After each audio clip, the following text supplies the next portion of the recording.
pressure is on always at Alabama. On the Alabama front, I do buy that fans are already restless. There are lofty expectations every year. The shadow of Nick Saban remains over the Crimson Tide program. It is playoff or bust in year 2. Are we already running Kalen DeBoer out of Tuscaloosa? Oh, yeah. What we're about to set up, though, is the replacement that Stephen A. has. I truly believe that with Kalen DeBoer. This episode of Hot Mic is brought to you by PrizePicks. Preseason football is underway. Almost over, thankfully. Yes. College football is here. It's back. Don't miss any of the action this season on PrizePicks. PrizePicks is simple to play. You just pick more or less on 2 to 6 player stat projections.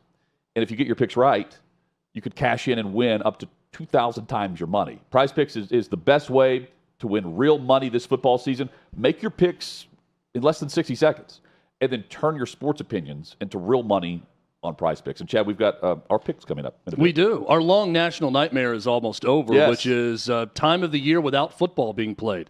It's coming to an end. Our national nightmare of me trying to make picks of preseason football games also about to come to an end with our picks coming up a little bit later. Didn't go so well last week. Will go better this week. We feel good about it. You can make your picks right now with PrizePicks. Always fun to play.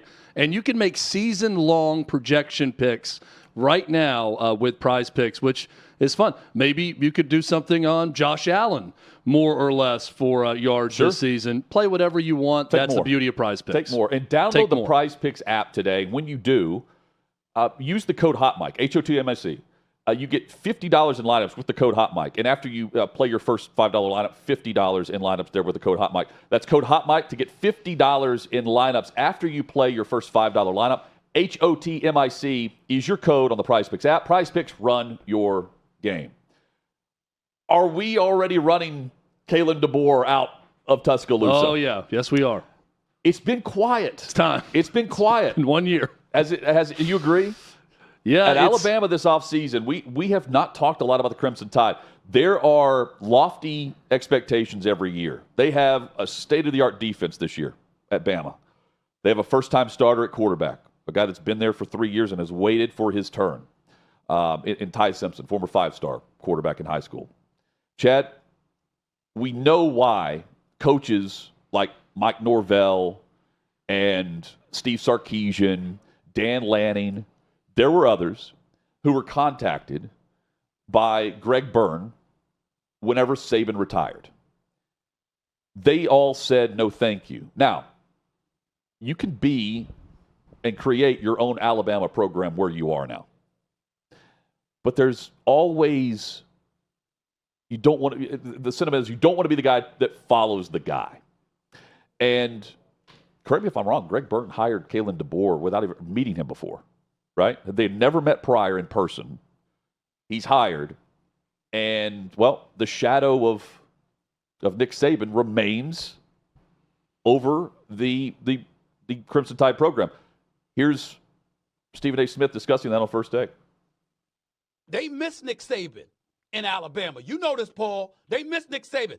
I miss Nick Saban. Now, he does a great job for us on College Game Day. They all do a fabulous job. That show is fantastic, and I get that, so we benefit from it. But, my goodness, this man at Alabama is Nick Saban, baby. You know, and when you don't have him, you can't have somebody that brings a finesse style of game, you understand, to Alabama. Finesse style of game. We'll see with Ryan Grubb now calling plays and his offense along with DeBoer. Chad, what we're about to set up, though, is the replacement that Stephen A. has for Alabama, for Kalen DeBoer. And it's primetime Deion.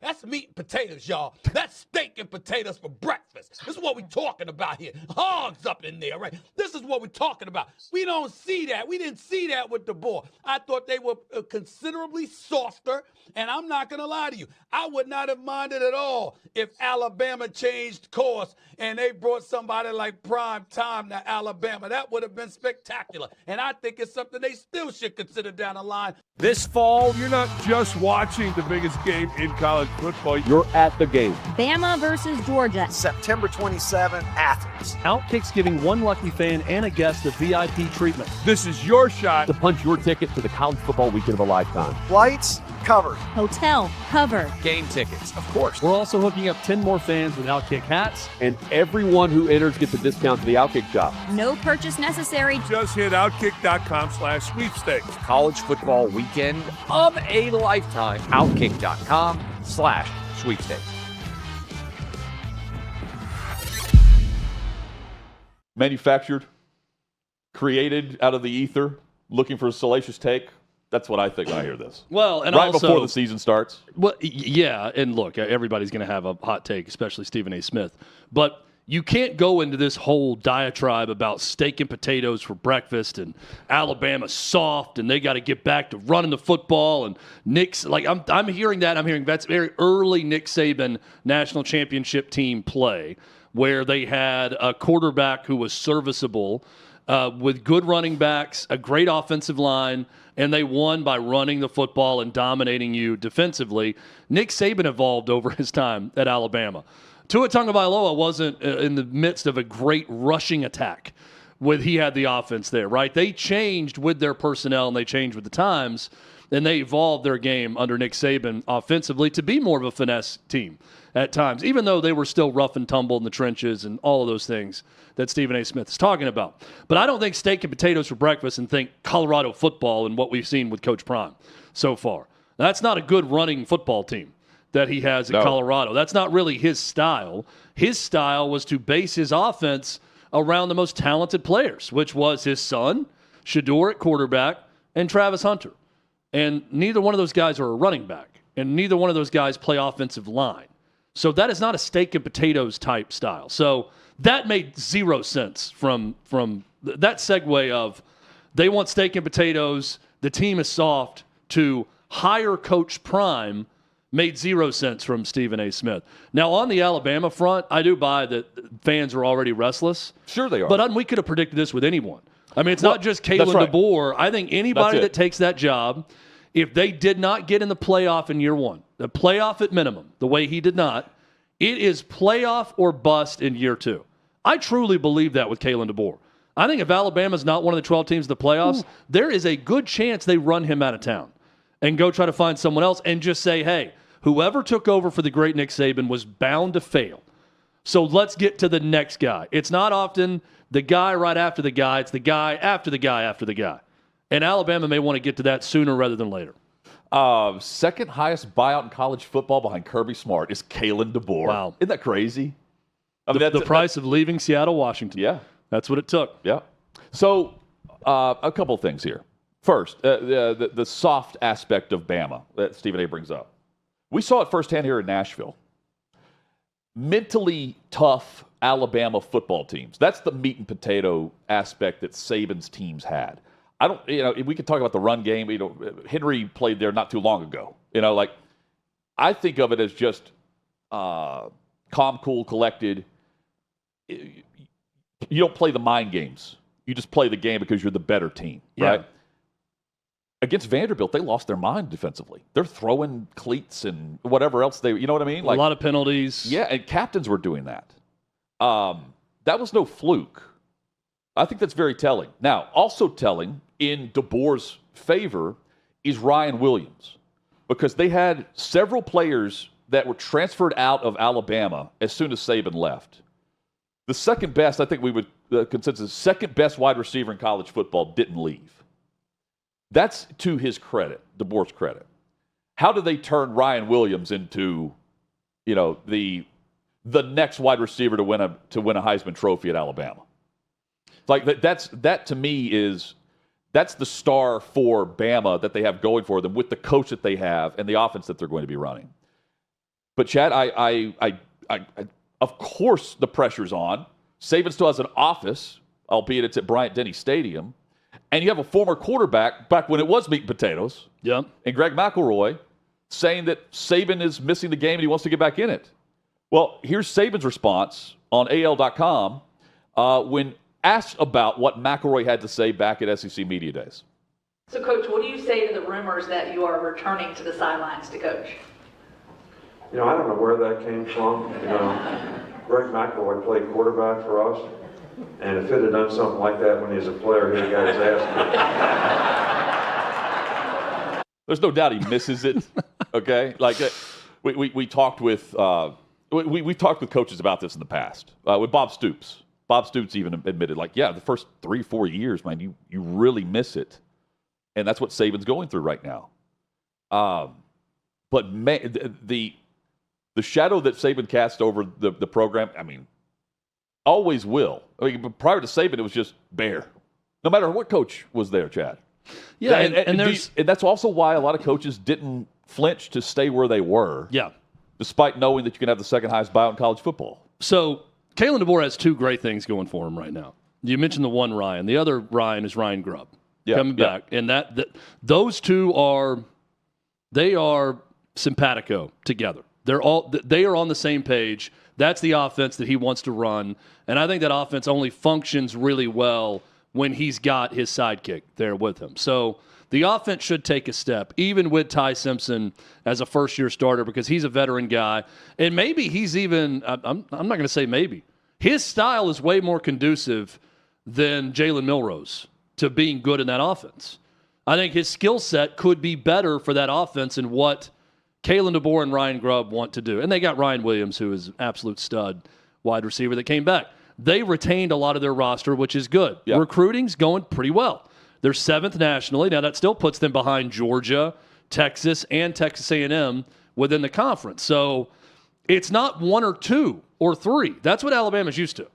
Under Nick Saban, it wasn't falling national recruiting rankings below 3 in many years at all. It was usually number 1 or number 2. So that's dropped a bit. We'll see how much that affects the roster and the wins and losses. But the two Ryans he has going for him, recruiting going pretty well. But that first season was just not to any standard that Nick Saban had set for Alabama. And everyone might say, well, he's not Nick Saban. He's not. And everyone's figuring that out now. But Hutton, I think you're onto something when we talk about the lowered expectation of that Alabama fan base. We got a lot of Alabama friends, and I'm amazed that most of them are like, I'm not all that excited about this season. I just didn't see anything last year that got me overly excited. It's incredible what 9-4 season at Alabama will do to the mindset of an entire fan base. But that's where they are going into this year. Again, that's why I think it's imperative they get to the playoff for him to be secure in his job. Deion Sanders, to me, makes no sense for Alabama. If you were watching America's Team on Netflix, the series, what makes more sense for Deion Sanders? The Dallas Cowboys, eventually. The way he talks about that organization, the way he talks about Jerry Jones, the way Jerry Jones talks about Deion Sanders being his holy grail in free agency in 1995, that is the spot I would watch that makes more sense for Deion. And it makes more sense because Jerry Jones is a risk taker who would make a move like this. This would be, Hutton, Barry Switzer 2.0. They brought Barry Switzer out of retirement. He hadn't coached in 5 years. No one talked about hiring him. And he brings him in to coach the Cowboys. They win a Super Bowl in year 2 under Barry Switzer. This is that type of move to bring in a splash like Deion Sanders eventually. I'm not trying to fire Brian Schottenheimer, who hasn't been there really at all. Right.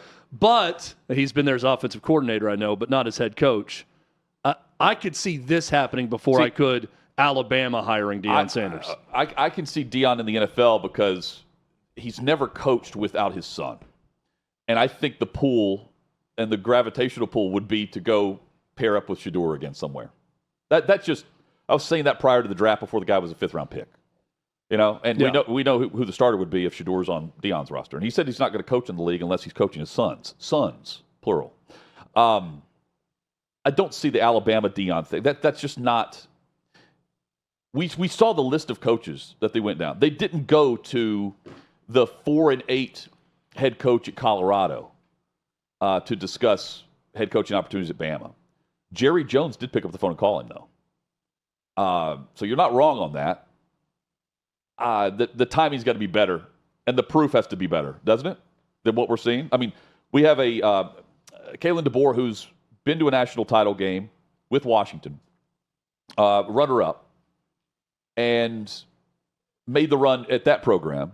And then Deion, who's one game above 500 right now after 2 seasons.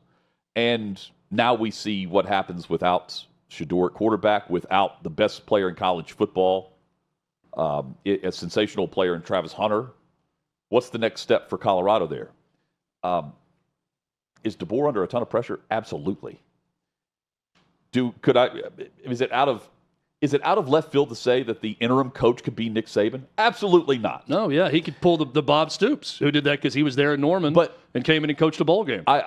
Yes, and I've told you I would take more. Sort of head coach emeritus is Nick Saban and Bob Stoops. Speaking of PrizePicks, I would take more on Alabama's over/under.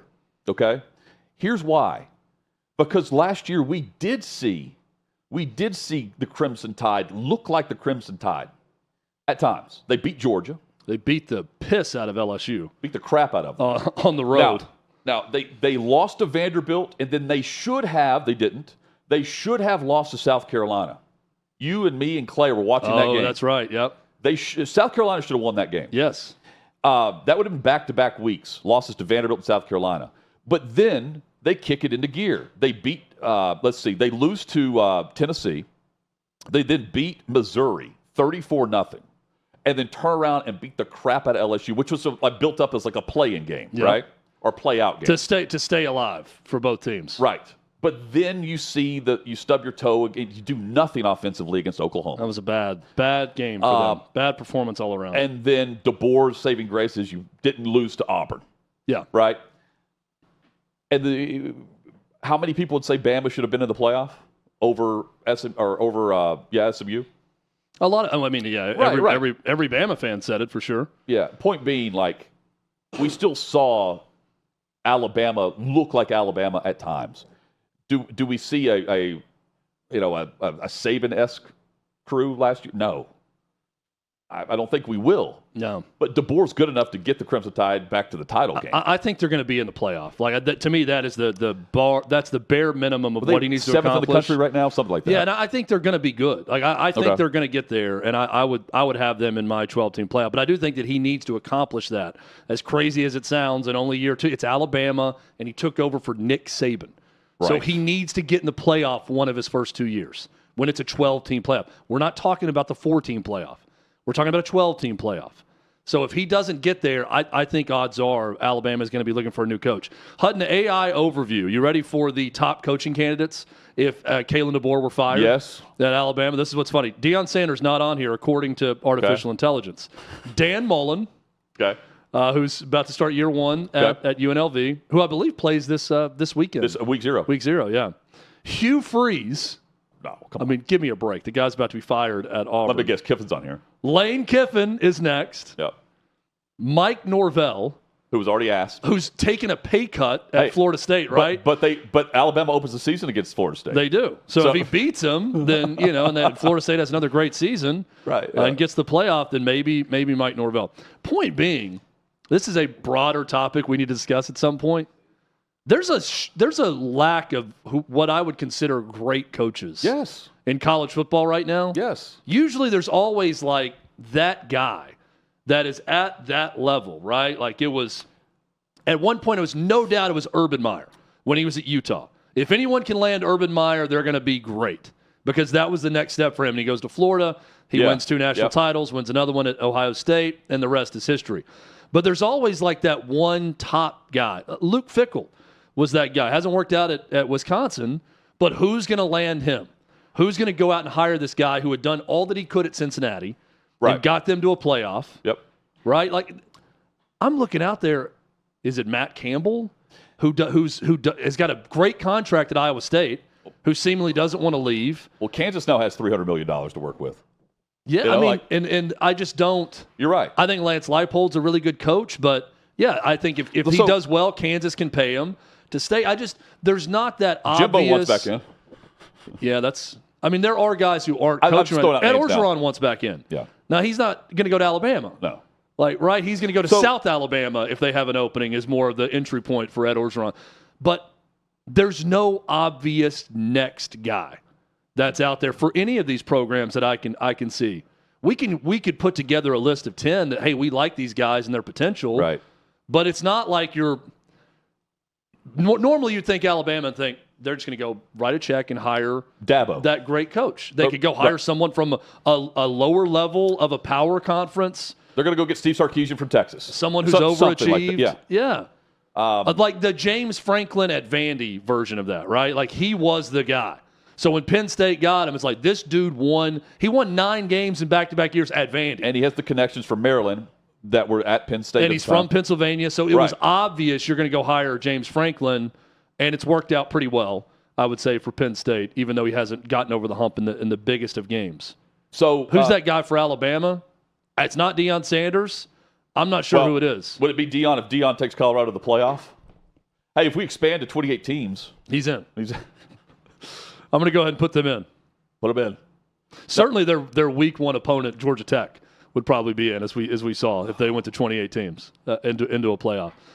I just point to me the obvious. So there's not the young candidate. I don't think there is young one. Coaches now. I mean, Billy Napier goes from Lafayette to Florida, and he's on the hot seat in year 2 last year for him. He's got a staff of 1,000 people, but everyone had him fired before the season started, and then all of a sudden they kick things into gear. Well, it does take time to flip a program over from where Florida was. So Napier maybe ends up being the greatest, the next great coach in college football. I'm not putting him in that list. I'm just saying, we don't give coaches time to develop anything anymore. Like, we're talking about DeBoer being fired before year 2 starts because it's Bama. Well, if Bama wants to remain Bama, don't you need DeBoer? I mean, to your point, who are you going to go get? Because Sarkisian's not leaving Texas.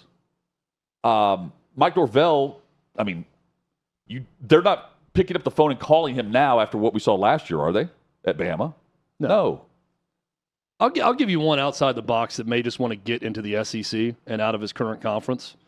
Mario Cristobal spent time at Alabama. If he has a really good year at Miami, would he bolt? I mean, he went to Miami. He's from the area, but would he bolt Miami for Alabama just knowing the resources and the conference and everything else? I don't know, but that's the level we're at where we're just guessing if someone would leave a really good job to go to Alabama. There's no obvious candidate out there. And I always believe that it's usually, it's the guy after the guy after the guy. Sure. Because the guy who takes over for the guy doesn't do as well, and maybe that's Kalen DeBoer, who I think is a really good coach. I don't know that Bama could have done much better from a proven head coach standpoint than Kalen DeBoer at Washington when they hired him. What's the mindset of the locker room? Because we saw it kind of break down at times with the captains, like defensively. But does that happen again? If it does, that's the crack in the shield of Alabama football that we haven't seen before, or haven't seen in a long time. Also, Lane Kiffin would be a lot of fun at Alabama. I don't think that Nick Saban will allow that to happen. No. I believe Nick Saban would step in and say no. As long as I have an office here, that's not going to happen. Goes against Belichick. Good. I like what this Jordan Hudson's doing with the recruiting department. Let's bring them in. PrizePicks, run your game. Here are our picks for the final week of the preseason. I'm going a little bit heavier this week with the flex play with PrizePicks. Rasheen Ali for me. Look, running back, he's going to get the ball a lot. He's a special teamer as well. I don't know if he's had a great preseason. Every time I've seen the Falcons, Baltimore, I have seen the Ravens with Ali making a push for this roster. He's in a roster battle. I'm taking more. And give me the quarterbacks, Kyle Trask and Teddy Bridgewater. More. Bridgewater, his chance to spin it in the preseason, and Kyle Trask has been spinning it. I'm amazed with his development. Give me more on both quarterbacks for the same team.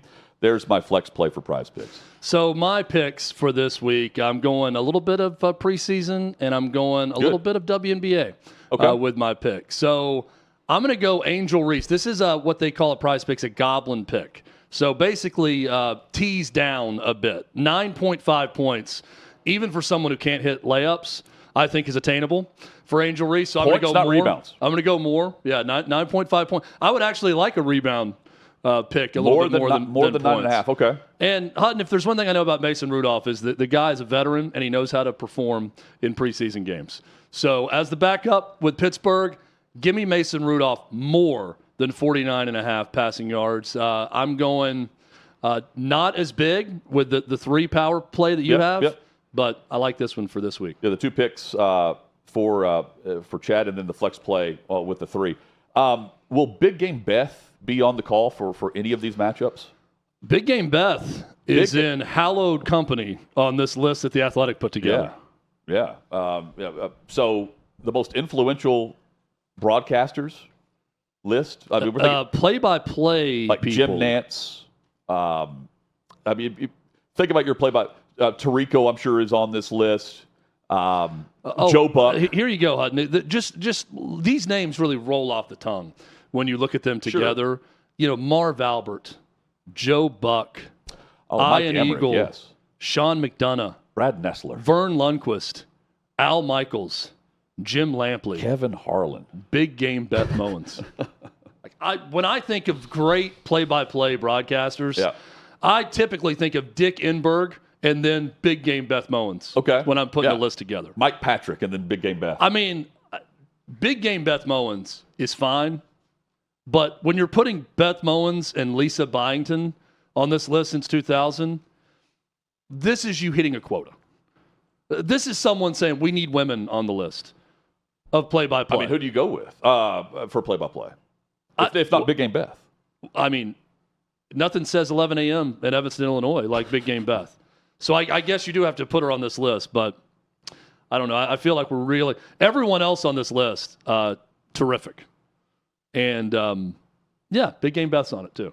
So since 2000 in alphabetical order from Richard Deitch.